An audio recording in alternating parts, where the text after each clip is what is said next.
प्रकार का समुदाय अगर किसी स्थान पर रहता है वो देवभूमि है। और समान नागरिक संहिता ये हमारे मूल तत्वों में है। खासतौर में अगर कहूँ कि जनसंघ के कालखंड से लेकर भारतीय जनता पार्टी के निर्माण तक, और उसके बाद उत्तराखंड के अंदर हमारा जो पिछला जो संकल्प पत्र था पार्टी का, हमने उसमें लोगों का विश्वास दिलाया था कि भारतीय जनता पार्टी की सरकार रिपीट होती है तो हम लोग समान नागरिक संहिता लागू करेंगे। और मुझे बताते हुए खुशी है कि आज उत्तराखंड के अंदर इसका ड्राफ्ट तैयार है और बहुत जल्दी वो ड्राफ्ट मुख्यमंत्री जी को मिलेगा, सदन के अंदर जाएगा और कानून बनेगा। लेकिन महेंद्र जी, विपक्ष कह रहा है कि बहुत जल्दबाजी कर रही है बीजेपी इसमें। कोई जल्दबाजी नहीं है। हमने एक लगभग 250 से अधिक जो वो छोटे जो समुदाय के क्षेत्र के लोग थे, विभिन्न समुदाय के लोग हैं, ऐसे समुदाय की संस्थाओं के अध्यक्षों से वार्ता की। 2.5 लाख से ज्यादा जो वहाँ का जो समुदाय उससे वार्ता की, एक सुझाव लेंगे। नहीं, विरोध तो जब तुष्टीकरण का भाव मन में हो तो विरोध स्वाभाविक होता है। कांग्रेस को तुष्टीकरण ने ही मारा है। और मैं कह सकता हूं कि देश के अंदर एक कानून बने, एक विचार सब लोग चले तो राष्ट्रीयता का बहुत खड़ा होता है, उसको रोकने का प्रयास अनेकों बार होता है। आज उत्तराखंड के तो कांग्रेस उलझी हुई है, ना तो समर्थन में है ना विपक्ष में। यही कारण है कि जो समान नागरिक संहिता का व्यापक समर्थन मिल रहा है। और मुझे ये बताते हुए खुशी है कि उत्तराखंड का जो समान नागरिक संहिता का विषय है, उस विषय पर आज पूरे देश के अंदर चिंतन प्रारंभ हुआ है। और बहुत जल्दी मुझे विश्वास है, मेरा हृदय बोल रहा है कि देश की पार्लियामेंट भी इसको यूसीसी को लागू करेगी। लेकिन राजनीतिक दल ही नहीं ना, कुछ तो मुस्लिम संगठन भी इसका विरोध कर रहे हैं, उसके पीछे क्या कारण देखिए, बिना जानकारी के बिना पढ़े चर्चाएं आती है। अभी कांग्रेस ने कहा कि हम पर ड्राफ्ट नहीं आया है। ड्राफ्ट के संदर्भ में जो उसकी चेयरमैन पर्सन है, उन्होंने दिल्ली के अंदर प्रयास करके पूरा ड्राफ्ट सार्वजनिक किया है। और इसके अलावा पार्लियामेंट है ना, आखिर कोई भी कानून बनेगा बिना पार्लियामेंट के अंदर जाएगा, विधानसभा के अंदर जाएगा, और जो विधायक है, सांसद है, वहां चर्चा करें, अपने सुझाव दें। आज बिना चर्चा किए, बिना चीजों को समझे विरोध केवल विरोध के लिए करना, यह तुष्टीकरण ही है। इसमें देश का हित नहीं है। और भारत के संविधान में लिखित है कि एक अवसर आना चाहिए, पूरे देश एक पद्धति से चले। आखिर बेटी का विवाह सबके लिए आवश्यक है। अपनी धर्म पद्धति से विवाह कर सकते हैं। जन्म होने पर रजिस्ट्रेशन हो सकता है, तो शादी का रजिस्ट्रेशन क्यों नहीं हो सकता है? माँ बाप नहीं है, दादा दादी को बच्चे का लालन पालन का अधिकार आता है, तो क्या आपत्ति, किसको आपत्ति होती है? 3 तलाक का विषय तो देश ने स्वीकार किया है। ऐसे अनेकों विषय हैं जिन विषयों को, संपत्ति का अधिकार है, पति की संपत्ति का पत्नी को अधिकार हमारे राज्य सरकार ने पहले दे चुके हैं हम लोग। यूसीसी के दायरे में तो हिंदू, मुस्लिम, सिख, ईसाई चारों आ रहे हैं, लेकिन इसका जो मुख्यतः विरोध है वो मुस्लिम संगठनों की तरफ से किया जा रहा है। क्या मुसलमानों को डरने की जरूरत है? उत्तराखंड में इसकी जरूरत क्यों? देखिए, बिल्कुल डरने की जरूरत नहीं है। मैं आज कह सकता हूँ हर बात में, चाहे समान नागरिकता का विषय हो, इससे पहले 3 तलाक, केवल गुमराह करने का काम किया गया। सर्वाधिक लाभ इसके अगर मिलेगा इस देश के अंदर, भारतवर्ष के अंदर, तो मुस्लिम समुदाय को मिलेगा। कि मुस्लिम समुदाय को केवल और केवल तुष्टीकरण के आधार पर देश की मुख्य धारा से अलग करने को लोग प्रयास करते हैं। मुस्लिम पर्सनल लॉ बोर्ड कह रहे हैं हम तो शरीयत के पाबंद हैं, यूसीसी देश में जरूरत ही नहीं है। देखिए, शरीयत का जो पक्ष है वो अपनी पूजा पद्धति पर हो सकता है। उनके इस पूजा पद्धति किसी को रोकी नहीं जा रही है। देश के विधान के अंदर नागरिक होता है। नागरिक चाहे वो हिंदू हो, मुस्लिम हो, सिख हो, ईसाई हो, नागरिक को अधिकार मिले, समानता की चीजें रहे। न्यायालय की अनेकों चीजें होती हैं, अच्छा, अनेकों विषय होते हैं। करण मारा कह रहे हैं कि ज्वलंत मुद्दों से ध्यान भटकाने के लिए यूसीसी लेकर आ रही है, या फिर महंगाई या बेरोजगारी जैसे मुद्दों को छुपाना चाहती है सरकार। करण मेहरा जी मेरे प्रदेश के कांग्रेस के अध्यक्ष है, मुख्य विपक्षी दल है। आश्चर्य मुझे तब होता है जिन विषयों की चर्चा उनको करें जो करते नहीं है। उन्होंने यूसीसी इससे जुड़ा विषय नहीं, हमने शुरू में ही, अगर उत्तराखंड के अंदर इतिहास बदला है, दोबारा सरकार रिपीट हुई है पुष्कर धामी जी के नेतृत्व में, तो मैं कह सकता हूं हमारे उन सब घोषणाओं के आधार पर हुई है। आज भारतीय जनता पार्टी ने हमारे जनसंघ काल से हमने जो विषय जनता के सामने रखे, उन विषयों को जब हम उनका समाधान कर, तभी तो स्थान तक पहुंचे हैं। 370 का विषय हमारा था, 370 को हटाया।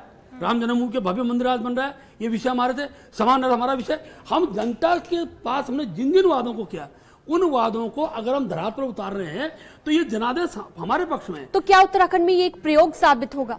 देखिए, नहीं, उत्तराखंड वो राज्य है, जब मैं शुरू में कहा कि उत्तराखंड ऐसा राज्य है, कम जनसंख्या भले ही हो लेकिन हर धर्मावलंबी वहां है। और सबसे ज्यादा लिटरेरी के क्षेत्र में, शिक्षा के क्षेत्र में हमारे राज्य में हर समुदाय के लोग हैं। हमारे यहाँ मुस्लिम समुदाय में बहुत अच्छे लोग हैं, अच्छे पढ़े लिखे लोग हैं। तो चर्चा होती है, डिसीजन होता है, उनका जो उनके सुझाव आए हैं वो सुझाव सबके सब सुझाव यूसीसी के पक्ष में। लेकिन कुछ मौलाना तो ये कह रहे हैं कि सरकार कौन होती है हमसे एक से ज्यादा अधिकार जो शादी को लेकर दिया गया है वो छीनने वाली? एक से ज्यादा अधिकार का विषय नहीं है। संविधान में तलाक की व्यवस्था एक जैसी होनी चाहिए। आखिरकार वो बहन नहीं है जिसका एक शौहर है, एक पति है, और वो 3 तलाक बोला, 3 तलाक समाप्त हो चुका है। लेकिन उसके बाद भी आप दूसरी शादी करें, जो कानून हिंदू के लिए है वही कानून मुस्लिम के लिए होगा, वही ईसाई के लिए होगा। इसलिए पत्नी 5 पत्नियां भी हों संविधान के दायरे में हो, 1 पत्नी हो संविधान के दायरे में हो, तलाक की व्यवस्था समाप्त नहीं हो रही है। वैधानिक व्यवस्थाएं रहेंगी, लेकिन अधिकारों पर चीजें तय होंगी। अधिकारों से अगर पहली पत्नी जीवित है और उसको तलाक नहीं दे तो संविधान में आज भी व्यवस्था है, उसको और कठोरता से हम लोग लागू करेंगे। महेंद्र जी, कांग्रेस ने बहुत बड़ा आरोप लगाया यूसीसी को लेकर कि कोई भी इस तरह का आप ड्राफ्ट लाने जा रहे हैं, कानून लाने जा रहे हैं, तो उसके लिए विपक्षी दलों की सहमति जरूरी होती है, उनसे चर्चा जरूरी होती है। आपने एक मीटिंग के लिए नहीं पूछा उनसे, आपने बुलाया नहीं किसी मीटिंग में विपक्ष को। स्पष्टपूर्वक कह सकता हूँ, जो यूसीसी कमेटी बनी है उसने सब राजनीतिक दलों से बात की है। कांग्रेस आई मीटिंग में? कांग्रेस बची। कांग्रेस क्यों नहीं आई आपकी मीटिंग में? कांग्रेस गई नहीं। आपने बुलाया था कांग्रेस को? हाँ, सबको बुलाया, सारे दल, हम लोग बीजेपी के लोग, कमेटी जब बनती है सब दलों के लोग जाए, जनता दल के लोग भी आए थे, हमारे यूकेटी के लोग भी आए थे। कांग्रेस बची क्योंकि कांग्रेस की नियत तुष्टिकरण की है। और मैं फिर भी कहता हूं, आप बचोगे कैसे? जब विधानसभा के अंदर बिल आएगा आप चर्चा करिए ना, आपको लगता है उसमें कुछ गलत, बहस करिए। कांग्रेस बहस से बचती है और तुष्टिकरण की नीति के आधार पर ना वो हिंदुओं की रही, ना मुस्लिम की रही, ना सिख की नहीं। आखिरकार क्या करना चाहते हो आप? आपकी पॉलिसी क्लियर होनी चाहिए। आप कहिए ना हम यूसीसी के विरोधी हैं, विरोधी कहने की स्थिति में ना हरीश रावत जी है, ना करण मेहरा है, ना कांग्रेस का कोई उत्तराखंड का नेता है। आप गुमराह करके केवल द्वेष उत्पन्न करना, और खास तौर पर यूसीसी जैसा महत्वपूर्ण जो विधेयक आने वाला, जो कानून बनने वाला, उस पर आप प्रश्न खड़ा करके दोगली चाल चल रहे हो। दोगली चाल उत्तराखंड की जनता बर्दाश्त। चलिए, सरकार पर आ जाते हैं। कैबिनेट का विस्तार होगा या जैसा चल रहा है ऐसा ही चलेगा? नहीं, 5 सीटें हमारी खाली है और 5 सीटों पर यथासमय मुख्यमंत्री निर्णय लेंगे। कैबिनेट विस्तार निश्चित रूप से होगा। दायित्वधारियों की सूची हमारे अभी मुख्यमंत्री जी हमारे राष्ट्रीय अध्यक्ष नड्डा जी से मिलकर गए, प्रधानमंत्री से मिलकर गए, बहुत जल्दी आपको दिखाई देगा।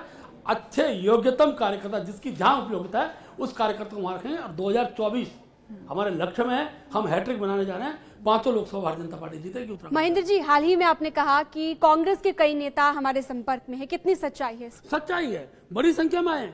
कांग्रेस के पुराने राज्य मंत्री अनेकों लोग आए। एक कालखंड वो भी था कांग्रेस का कि अनेकों विधायक। इसके पीछे कारण है। कारण क्या है कि जनता विकास को अपनी आंखों से देखती है, और जनता का प्रेशर नेताओं पे, जनप्रतिनिधि पे, पब्लिक का प्रेशर जब होता है तो महाराज जैसी स्थिति उत्पन्न होती है। विकास के लिए मोदी जी के साथ खड़ा होना, विकास के लिए पुष्कर धामी के साथ खड़ा होना, यह पब्लिक प्रेशर है जो कांग्रेस के विधायकों को, कांग्रेस के नेताओं को भारतीय जनता पार्टी की और आकर्षित कर रहा है। और हमने कहा है, आइए, हम स्वागत करते हैं, बड़ी संख्या में आए, आगे भी आएंगे। बहुत से लोगों से हम संपर्क में बातचीत हम कर रहे हैं, लेकिन समय काल परिस्थिति के हिसाब से अब तो विचार करना पड़ा किसको लेना है किसको नहीं लेना है, क्योंकि समय काल परिस्थिति तो हम सबको लाएंगे। 2024 के लिए आपका दावा है, आपने अभी कहा कि 5 की 5 सीटें उत्तराखंड से हम ले जाएंगे, लेकिन विपक्ष एक महागठबंधन भी बना रहा है, तो वो महागठबंधन उत्तराखंड के लिहाज से या केंद्र स्तर पर भी आप कितनी बड़ी चुनौती मानते हैं 2024? पूरा महाठगबंधन बन रहा है। जिनको जनता ने नकार दिया वो कितने एक हो जाए, जनता को उसकी स्वीकृति मिलने वाली नहीं है। ठीक है, लेकिन हरीश रावत पर सीबीआई जांच कर रही है और कांग्रेस पार्टी इसे बीजेपी की साजिश बता रही है। अब गजब की बात हो रही है। हरीश रावत जी ने खुद सीबीआई की मांग की। आज हरक सिंह रावत जी जो उसी दल में चले गए, उनका प्रेशर था कि सीबीआई जांच कराई जाए।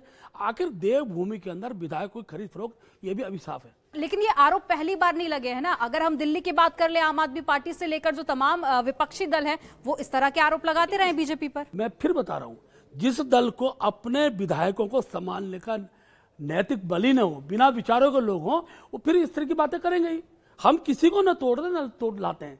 मैं फिर कह रहा हूं, हरीश रावत जी का जो स्टिंग आया था वो उत्तराखंड के एक एक व्यक्ति ने देखा, और मैं एक जिम्मेवार, मैं भी 2 बार विधायक रहा हूं, मैं जिम्मेवार जनप्रतिनिधि के नाते कह सकता हूं, अगर उत्तराखंड में ये अभिशाप हुआ है तो दूध का दूध, पानी का पानी होना चाहिए। और भविष्य के अंदर कोई भी नेता हो, कितना बड़ा नेता हो, इस प्रकार का अभिशाप न करे। वो देवभूमि है, वहां का राजनीतिक जो आकर्षण है, राजनीतिक जो प्रभाव है, उस पर प्रश्न खड़ा नहीं होना चाहिए। एक आरोप और विपक्षी पार्टियों की तरफ से लगता है आप पर कि ये यूसीसी का जिक्र इसीलिए किया जा रहा है कि 2024 को साधना है, जातियों धर्मों में ना बटे, इसीलिए कोई ऐसी बात छेड़नी है कि पूरा हिंदू एक हो जाए। इसके साथ और राम मंदिर को लेकर भी कहा जा रहा है, आप तो आंदोलन से जुड़े रहे हैं, आप जेल भी गए हैं राम मंदिर आंदोलन के लिए, तो राम मंदिर और यूसीसी, इसको लेकर विपक्ष कह रहा है कि जानबूझकर इनको 24 के हिसाब से आपने प्लान किया ताकि उसका फायदा लिया जा सके। पहले कहते रामलला हम आएंगे, मंदिर हम बनाएंगे, और तारीख नहीं बताएंगे, अब तारीख बता दी, मंदिर बनने लग गया। वो यही तो कह रहे हैं, तारीख बड़ी प्लानिंग से बताइए, 24 से पहले फीता काटेंगे। अपोजिशन शुरू से ही हमारे इन विषयों का विरोधी रहा है, लेकिन जन समर्थन हमारे साथ रहा है। लैंड जिहाद एक बड़ा मुद्दा बन चुका है, इस बारे में महेंद्र भट्ट क्या सोचते हैं, किसे जिम्मेदार मानते हैं? देखिए, मैं बहुत स्पष्ट बता दूं, हमारी